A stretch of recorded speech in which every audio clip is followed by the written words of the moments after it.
Welcome to the special edition of the Uptime Wind Energy Podcast. I'm your host, Alan Hall, along with my co-host, Joel Saxon. Today, we're joined by Glenn Aiken, president and co-founder at LiftWerx, and Elko May, managing director at LiftWerx. Based in Canada, LiftWerx is leading the way in developing craneless wind turbine repair systems. As many of you know, turbine repairs have traditionally depended upon large cranes that are difficult to transport and are vulnerable to wind delays. And this is where LiftWerx comes in because they are disrupting the status quo. They have pioneered ingenious, smaller lifting solutions that are cost-effective, efficient, and eco-friendly. Glenn and Elko, welcome to the program. Thanks, Alan.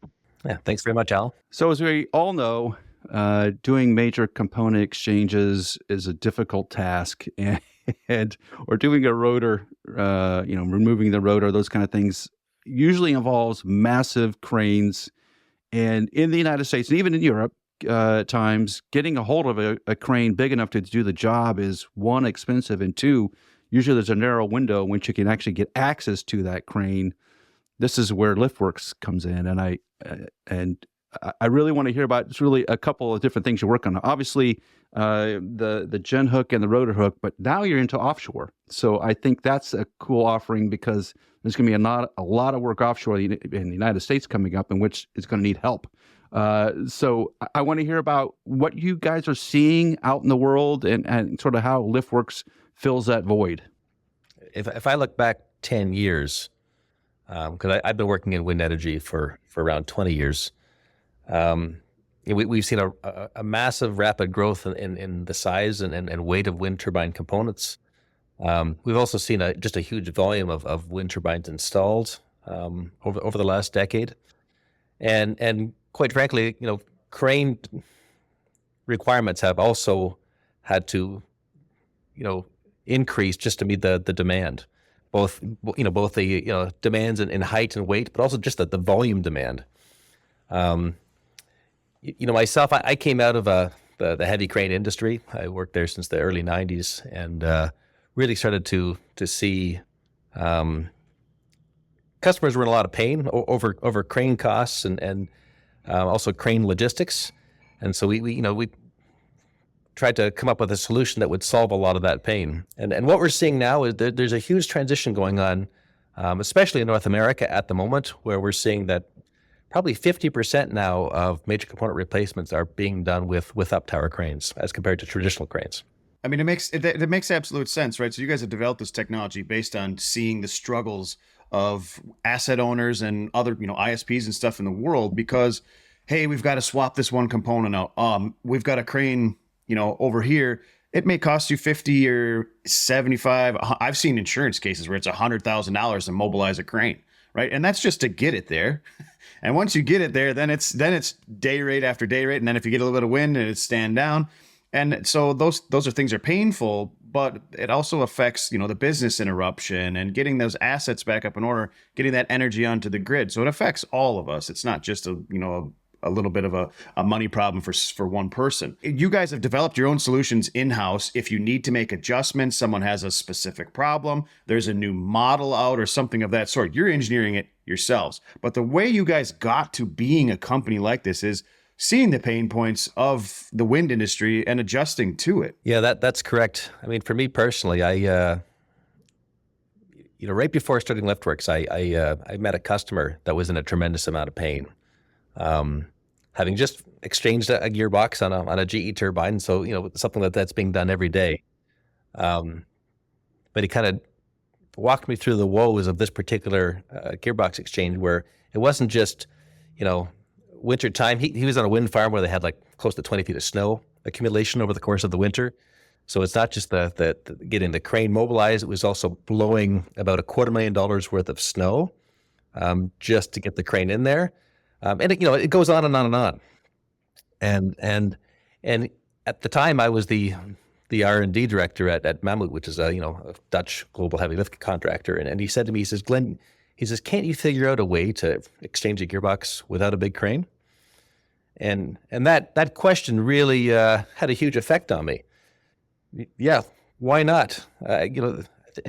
This customer clearly wanted that and needed that, and just thought about the scalability of that. If it can solve his problem, it could solve the problem for a lot of other people as well. Your technology, I mean, you guys are using it onshore, offshore, and Elko will touch on the offshore side of things as well. But you're designed to solve problems. One of the ones that always comes to my mind, and this is the exact thing you talked about. I'm from the northern part of the United States, up in Wisconsin. I deal with road bans and freeze and all these different things, right? And or you get into the western states, like in the BLM territory, where you have certain bird species that you can't, or raptor seasons, you can't leave the pad. Well, I don't need to leave the pad with the LiftWerx crane. I can roll up with just a couple pickups, bigger trucks. But I don't have to put crane mats out and all these different things. So you guys are solving a lot of problems here. In the onshore world, this is a curiosity, and so for people listening as well. When you show up with a crane, a big crane, you show up with sometimes 6, 7, 8, 10, 12 truckloads of stuff and moving materials and mats, and you have to sometimes mobilize other equipment just to build the equipment. When you guys show up on shore, what does that look like? Hey, LiftWerx is here.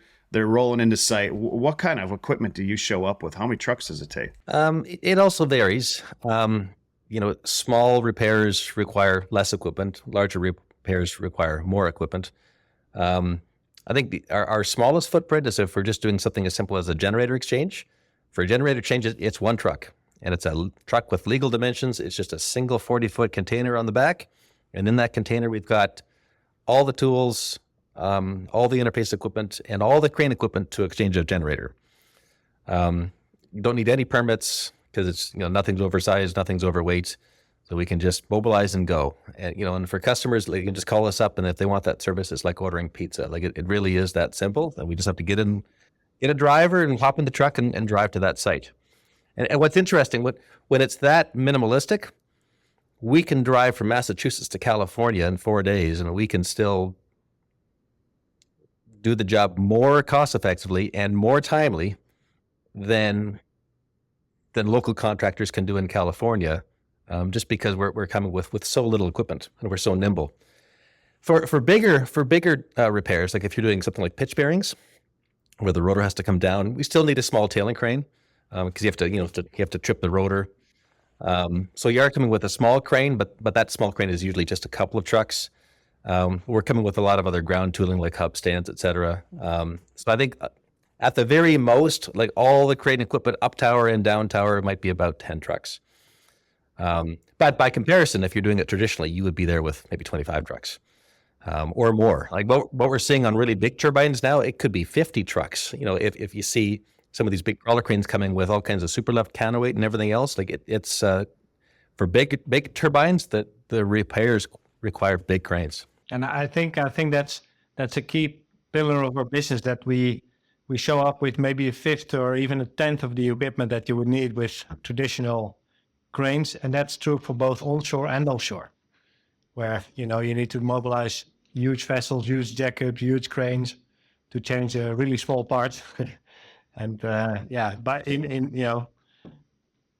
that's just not right. If you can minimize that, then there's always a good business case behind it. Okay, Elko. So let's talk about that offshore game a little bit. Now we're sitting in North America. Glenn, you're in North America as well. So our offshore industry is very early game, right? I know I've just seen some videos from South Fork, and you look at it, you're like, oh, fantastic. We've got some wind farms, some utility scale wind farm out there, but it's just one right now, right? They're coming. Now, you guys over in the North Atlantic, Northern Europe, you've been doing offshore wind for a long time, so you guys have got quite a bit of experience over there. There's a big problem with vessel availability across the globe for the wind industry. We know this. Anything heavy lift is you're booked out. So if you have a generator go down, or you need pitch bearings, main bearings, something like that on an offshore turbine, you're struggling right now. So the LiftWerx solution, you guys can work offshore. How do you mobilize offshore? What kind of vessel do you need? Yeah, so we have a bit of a threefold strategy, increasing in complexity. So on the more nearshore wind farms that are fairly shallow water, we can use very small jackups, which are used in the civil industry to build jetties and quay walls and these kind of things. So they are operating in a different market, and there are upwards of 50 operating all over Europe. So it's a different availability, different price level. They're very simple, very basic units. No no propulsion, no nothing. And then basically we make a little table next to the turbine, and we operate as if it's onshore, right? So we make a little stable area, and we just do the same as onshore. So that's the first step. Second step is that we're developing solutions working from floating vessels. So instead of using a jacket, we do not touch the seabed anymore. No risk of cable damage, no interaction with the seabed whatsoever. So that will be a vessel coming alongside the bottom fixed turbine and working from there. That's the development we're doing at the moment. And then as a third, there's floating to floating. So there are a number of floating wind farms out there in Europe here. They can have issues. And our up-tower crane technology is also very suitable to solve these issues in situ. So changing out major components, keeping the turbine where it's at, where it's moored, and where the electrical cables are connected, and they don't have to be towed back to shore. So that those three things we're working on, and the bottom fixed solutions will do the first projects this year. So you can avoid the high wind situation where they had to tug those, tug all the floating turbines back to shore, which was super expensive, and it just seemed like a major problem. And so that you're offering really innovative solutions. And I think if you're watching from the outside like me and you see LiftWerx, you think, well, all this stuff is modular and just bolt right on. But there's a lot of engineering that goes on behind the scenes. So if you're doing a GE 1.5 versus a Sierra or a Cypress turbine, each one of those requires some engineering. And this isn't like the OEMs are designing their turbines to adapt your equipment. You're actually doing all the engineering to adapt a crane onto their platform. You want to walk through that, Eiko, of what's going on there? Yeah, sure. So we on new types of turbines that we want to service, we need to develop a system to open the roof, slide it back, gain access to the turbine. Normally with a mobile crane or an offshore crane, you can just lift the roof off. That's not the case in our situation. So we have to develop a roof sliding system. And then our cranes are generic, so they can fit on any turbine, but they need an interface to basically mount the crane onto the strong points in the nacelle. And we also develop those systems in-house by use of, for instance, 3D scans of the nacelles. We could go in and we can take critical measurements, and we can develop a crane interface. And that typically goes up in small pieces, and we then build a small crane, and the small crane builds a slightly bigger one. And like that, we like a Russian doll system, we can increase to any scale we want. And depending whatever is in there in the first place, like a chain hoist or a small internal service crane, we can start with 250 or up to 3 tons of lifting capacity to start with, and then go to the ultimate lifting capacity that we would need, which can be 80 tons like we're operating now in North America for a rotor hook, the latest generation. That was one of my big questions, to be honest with you, with this thing. I was like, I don't know how you get the actual crane up there, but it makes absolute sense now. Like, we go up there with a small one, then we get a little bit bigger, a little bit bigger, a little bit bigger to what we need. Because when I'm like right next to your head, Eelco, and in the screen here for our people that are actually listening is a picture of the crane, and I'm looking at that thing going, that's not coming up the inside of the tower. There's no way. But then you can see a couple of different arms. It looks like there's like a 1, 2, 3. This one was smaller, probably got built first, then number 2, and then number 3, and you guys kind of stepped it up as you went up. That's pretty cool. Yeah, one of our clients recently called it the porcupine setup. Hey, if it works. That was a new definition to me, but now it seems like a lot, but it's very efficient because the steps get bigger and bigger as the capacity grows. So, for instance, the rotor hook crane that we put up, it goes up in a single lift. So you go from 30-ton lifting capacity in one lift, you go to 80. So that's really quick and efficient. Let's talk about this then. Glenn, I know you're located here in North America. You're up in Ontario, just west of Toronto. Eelco, you're in The Hague, so you're taking on all the offshore stuff in Europe and some onshore stuff in Europe.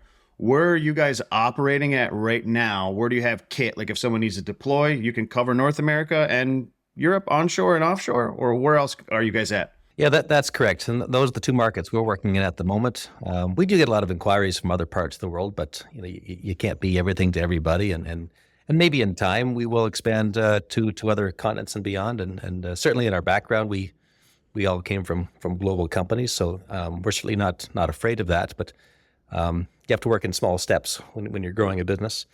So yeah, today we have a presence in Europe, and in Europe we've only been operating for about 2 or 3 years, so it's still quite new. In North America, we've been operating for 8 years. I think we're in our 9th year now, so we have a much larger presence here. But yeah, because of the mobility and nimble nature of our equipment, we cover the whole continent.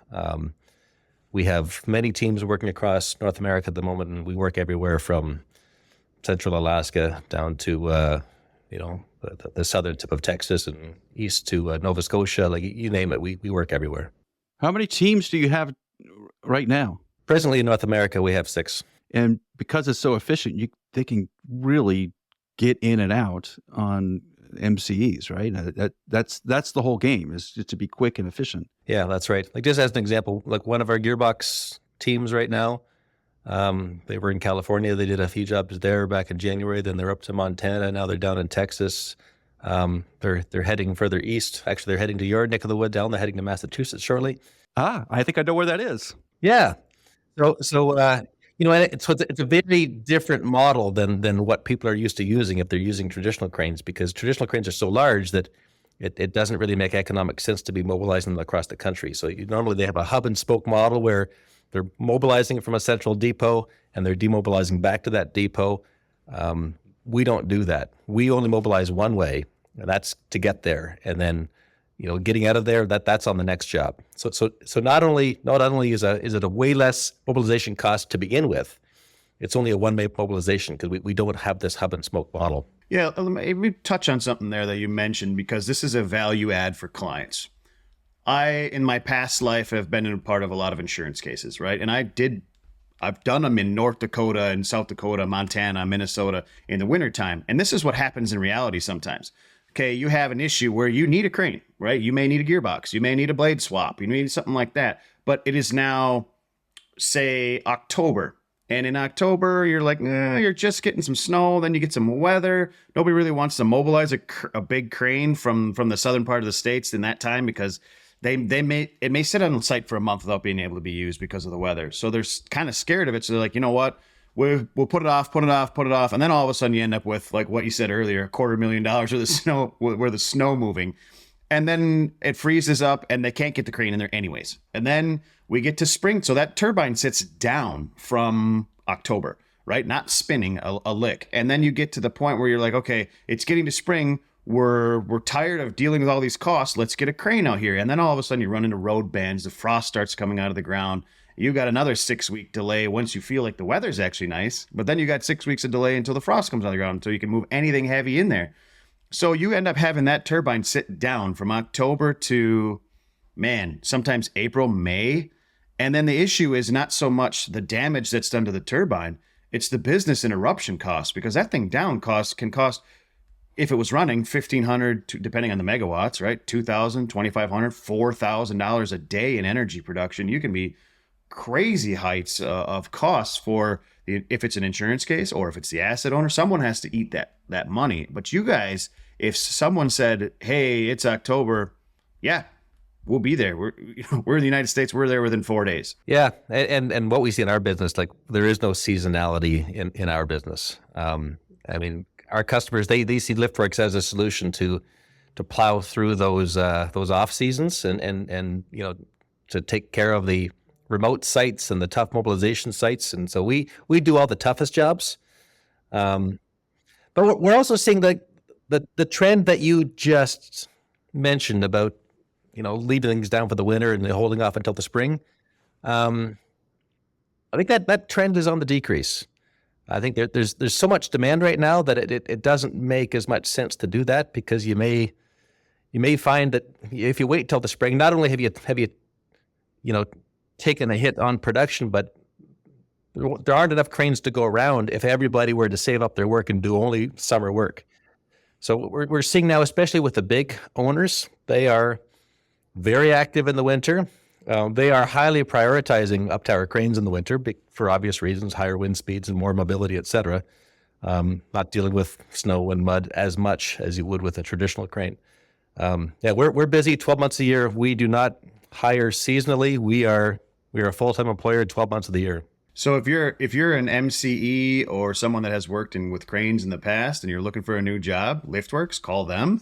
This is something, it's a hot topic because the last few weeks we've been talking about at OMS, at Blades, everybody's talking people.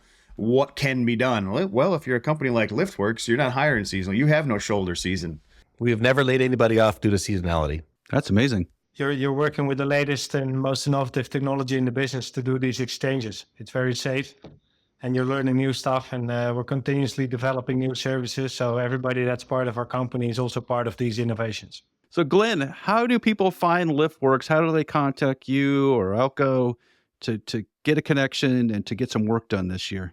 In this day and age, most of the inquiries come in, either on social media, on our LinkedIn page, or, people look us up. You can find our phone number. If you prefer to phone us, just look at our number listed on our website. Or people will often just reach out to us personally, just personal message us on LinkedIn. I'm present on LinkedIn, so is Elko.